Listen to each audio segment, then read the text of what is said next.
Hanap mo ba ay good vibes mula sa mga storyang hatid ay good news? Sagot ka namin! Ang programang walang ibang dala kundi magagandang kwento at balita mula sa mga storyang kapupulutan ng inspirasyon, pag-asa at tagumpay hanggang sa makabuluhang pagbabago sa lipunan. Siguradong good vibes yan! Dito lang sa programang magbibigay ng mga balitang mas maganda pa sa good news. Ang The Better News. Mapapanood mula Lunes hanggang Biyernes, 1 p.m. sa DZRH TV. Panibagong araw na naman para sa mga balitang hatid ay good vibes. Kung malungkot ka, sagot na namin ang mga balitang tiyak na magpapa-feel better sa'yo. Dito, bawal muna ang nega dahil live naming ihahatid ang positive news sa DZRH TV Facebook, YouTube at DZRH News website. Ako, si Rovic Manuel, ang tagapaghatid ng mga balitang mas maganda pa sa good news. Ito ang The Better News. Una sa Pilipinas, una sa Pilipino.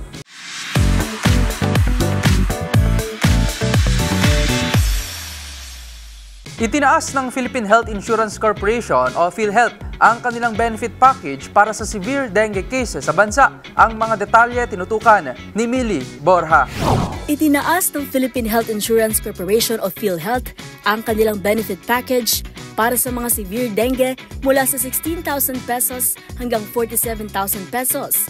Habang patuloy na tumataas ang mga kaso nito sa buong bansa. Naging epektibo ang bagong package rate noong November 1, 2024. Ang 200% na pagtaas ay bahagi ng patuloy na benefit rationalization ng PhilHealth upang mabigyan ng sapat na proteksyon ng publiko na may problemang pinansyal at tinamaan ng dengue. Sa unang bahagi ng taon, itinaas ng state health insurer ang benefit package nito para sa dengue mula 10,000 pesos hanggang 13,000 pesos. Ayon kay PhilHealth CEO at President Emmanuel Ledesma Jr., bahagi ito ng pagsuporta nila sa mga Pilipino, lalo na sa mga panahong ito na patuloy ang pagsipa ng kaso ng dengue sa bansa. Para sa DZRH TV, ito si Millie Borja, una sa Pilipinas, una sa Pilipino.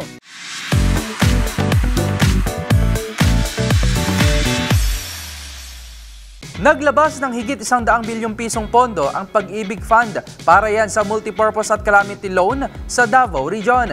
Ang mga detalye alamin sa report na ito. Naglabas ng higit sa 14 na bilyong pisong halaga ang Pag-ibig Fund para sa multipurpose at calamity loans sa rehiyon ng Davao. Ayon sa ahensya, 132.28 billion pesos rito ay para sa multipurpose loans o MPL, habang 10.39 billion pesos naman ay para sa calamity loans. Sa ginanap na kapihan sa Bagong Pilipinas Forum, binigyan din ni Pag-ibig Fund Senior Vice President for Member Service Operations na si Marie Antoinette Diaz na nag-facilitate ang ahensya ng abot-kayang home ownership para sa 26,764 low-income earners sa Region 11. Ang MPL ay isang cash loan na nakadisenyo para tulungan ng mga miyembrong may agarang pangangailangan sa pinansyal at maaaring makahiram ng hanggang sa 80% ng kanilang pag-ibig regular savings sa loob lamang ng 2 araw. Sa kasalukuyan, mayroon ng kabuuang 16.37 million na aktibong members ng Pag-ibig Fund. Para sa DZRH TV, ito si Rovic Manuel, una sa Pilipinas, una sa Pilipino.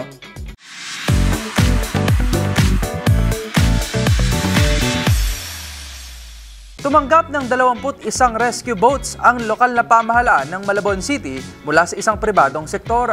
Ang naturang donasyon ay malaking tulong umano para sa disaster and emergency response ng kanilang lungsod. Ang mga detalye tinutukan ni Millie Borja. Umabot sa 21 rescue boats ang ipinagkaloob ng isang pribadong sektor sa lokal na pamahalaan ng lungsod ng Malabon. Ang naturang donasyon mula sa Mang Ondoy Rescue Hub ay mayroong isang malaking Ondoy rubber boat, 20 maliit na bangka at 50 paddles na siyang maaaring magamit sa mga emergency operation para sa mga Malabueño. Pinangunahan ni Malabon City Mayor Jeannie Sandoval at Councilor Edward Nolasco ang programa. Dito nagpahayag ng pasasalamat ang alkalde sa karagdagang suportang natanggap mula sa Mang Ondoy Rescue Hub at sinabing malaking tulong ang mga ito sa disaster and emergency response ng kanilang munisipalidad. Samantala, ayon sa kinutawan ng naturang rescue hub na si Aaron C., bukas sila na magpadala ng mga nasabing kagamitan sa iba pang lalawigan na nakakaranas ng pagbaha dulot ng mga pag-ulan. Para sa DZRH TV, ito si Mili Borja, una sa Pilipinas, una sa Pilipino.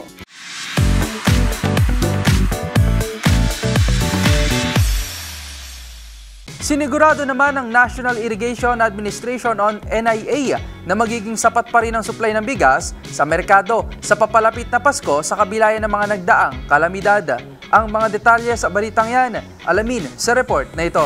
Tiniyak ng National Irrigation Administration o NIA na matatag pa ang supply ng bigas ngayong nalalapit na ang Kapaskuhan sa kabilayan ng panalalasan ng mga bagyo sa bansa. Ayon kay NIA Administrator Engineer Eduardo Guillen, siniguro sa kanya ng Department of Agriculture o DA na sapat ang supply ng bigas at batid nito kung ilang bigas ang kailangang angkatin ng bansa sa nalalapit na holiday season. Mababatid na halos 7 bilyong piso na ang halaga ng pinsalang iniwan ng bagyong Christine at ng bagyong Leon sa agrikultura na nakaapekto sa mahigit 170,000 na mga magsasaka. Samantala, dagdag pa ng NIA, makakabili pa rin ang eligible beneficiary sa mga kadiwa ng Pangulo outlet sa bansa, kabilang na ang mga nasa marginalized community, miyembro ng Pantawid Pamilyang Pilipino Program o 4Ps, PWDs, single parent at senior citizens. Para sa DZRH TV, ito si Rovic Manuel, una sa Pilipinas, una sa Pilipino.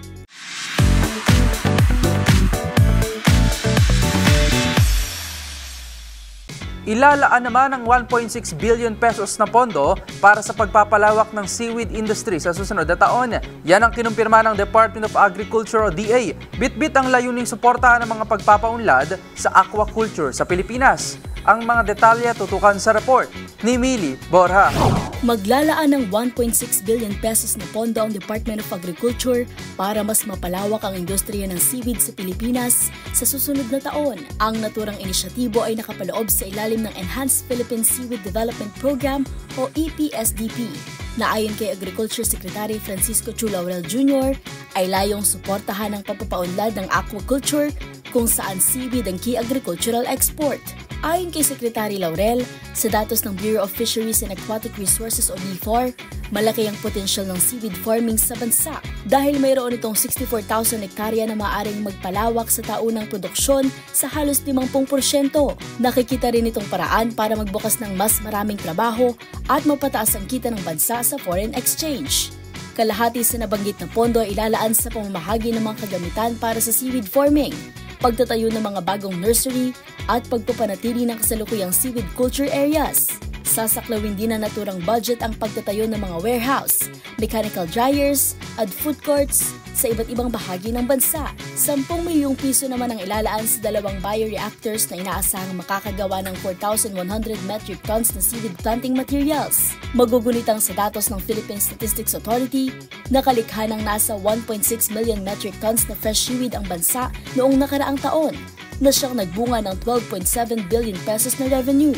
Matatagpuan ang mga pinakamalalaking seaweed farming areas sa Tawi-Tawi, Southwestern Luzon at Zamboanga Peninsula. Para sa DZRH TV, ito si Mili Borja, una sa Pilipinas, una sa Pilipino.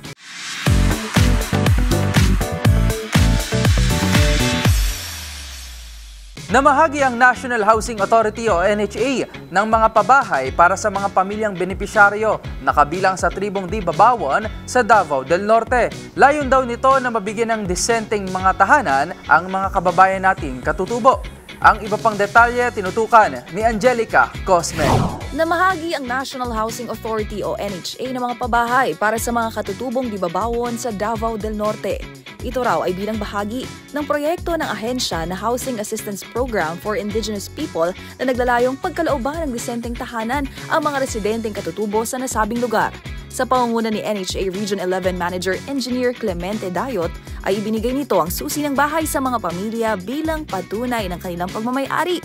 Kasabay niyan, siniguro rin ng ahensya na walang babayaran ang mga pamilyang benepisyaryo. Samantala, nauna nang nagbigay ng tulong ang Davao del Norte Provincial Office sa kanilang pagpapatayo ng mga rainwater collectors, solar light para sa mga bahay, slope protection at canal and ground development. Habang inaasahan naman ang 25 pang karagdagang pabahay na itatayo sa lugar kasabay ng pagbibigay ng karagdagang pondo ng NHA Region 11 sa lokal na pamahalaan ng San Isidro. Para sa DZRH TV, ito si Angelica Cosme. Una sa Pilipinas, una sa Pilipino.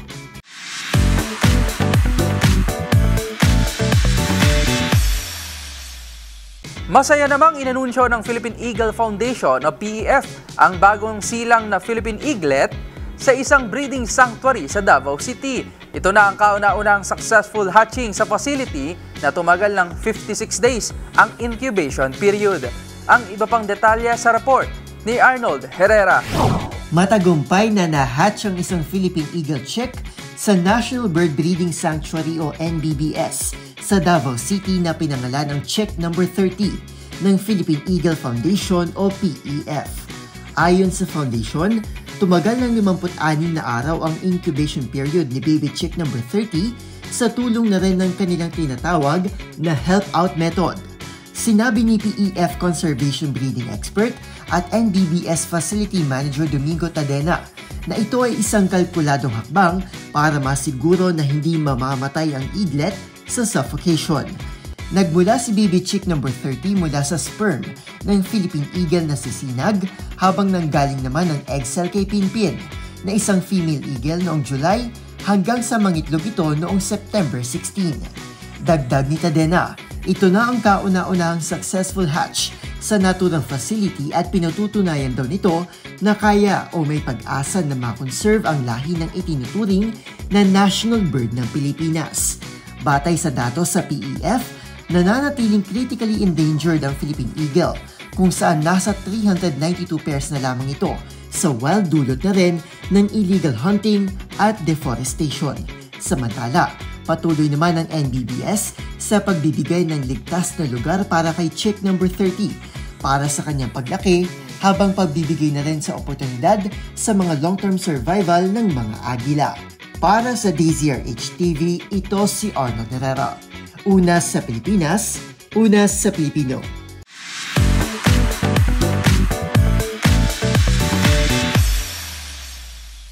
Good news naman tayo pagdating sa sports. Wagi ang Filipina skater at Tokyo Olympia na si Marjeline Didal sa ginanap na Red Bull Buenos Aires Conquest sa Argentina. Para makuha ang kampyonato, dinomina ni Didal ang ilang top female skaters sa buong mundo. Kabilang na dyan ang pambato ng host country. Para sa balitang sports, ihatid yan ni Mili Borja. Nakuha ng Filipino skater na si Marjeline Didal ang kampyonato sa Red Bull Aires Conquest na ginanap sa Argentina noong November 9. Ito ang marka ng kanyang unang tournament matapos ang inindang ankle injury noong October 2022. Tinalo ng Tokyo Olympia ng ilang top female skaters sa buong mundo. Kabilang na dyan ang pambato ng Argentina na si Aldana Bertran at si Leticia Buffoni mula Brazil sa qualifying round. Dinomina rin ito ang isa pang Argentinian bet na si Camila Caceres sa semifinals. Sa final round, nakatapat nito ang Dutch skateboarder na si Ross Wetzloo bago tuluyang makuha ang trophy. Ang Buenos Aires ang huling stop ng Red Bull Conquest. Ito ay isang series ng international competition kung saan nagsasama-sama ang mga top skaters sa buong mundo. At yun ang mga latest updates sa mundo ng sports. Para sa DZRH TV, ito si Mili Borja, una sa Pilipinas, una sa Pilipino.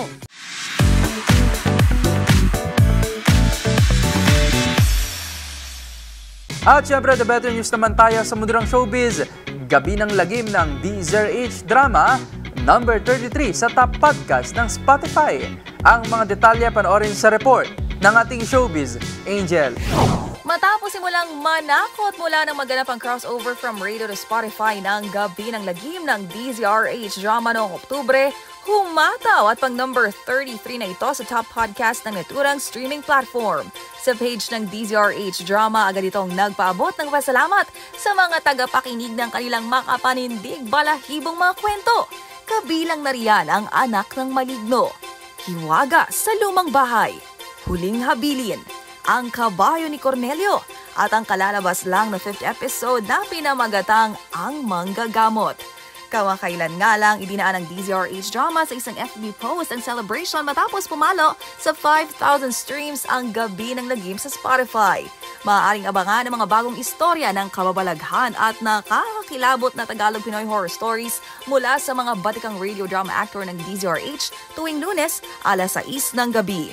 Samantala, bukod sa Spotify, mapapakinggan din ang iba pang kwento gaya ng May Pangakong Bukas, Mister Romantiko, Sa Kanyang Panahon at marami pang iba sa YouTube channel ng DZRH Classic Radio Drama.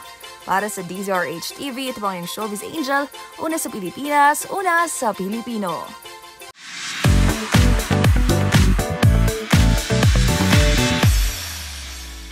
At yan po ang mga balitang Pampa-Feel Better para sa inyo. Hanggang sa susunod po na episode, para sa mga balitang hatid lamang ay good vibes. Kaya naman, para sa ating mga live streamers sa website, palagi lamang pong tumutok. At kung may gusto kayong i-share na balitang hatid rin ay good vibes, i-comment nyo na yan sa ating comment section.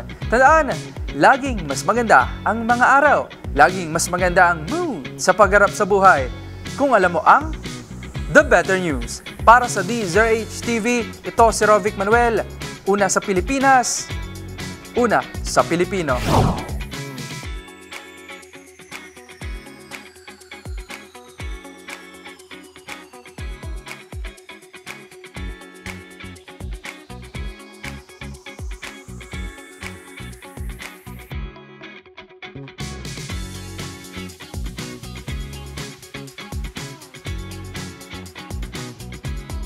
Hanap mo ba ay good vibes mula sa mga storyang hatid ay good news? Sagot ka namin!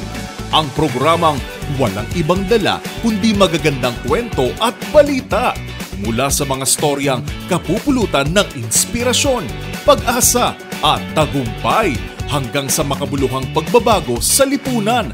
Siguradong good vibes yan! Dito lang sa programang magbibigay ng mga balitang mas maganda pa sa good news, ang The Better News. Mapapanood mula Lunes hanggang Biyernes, 1 p.m. sa DZRH TV.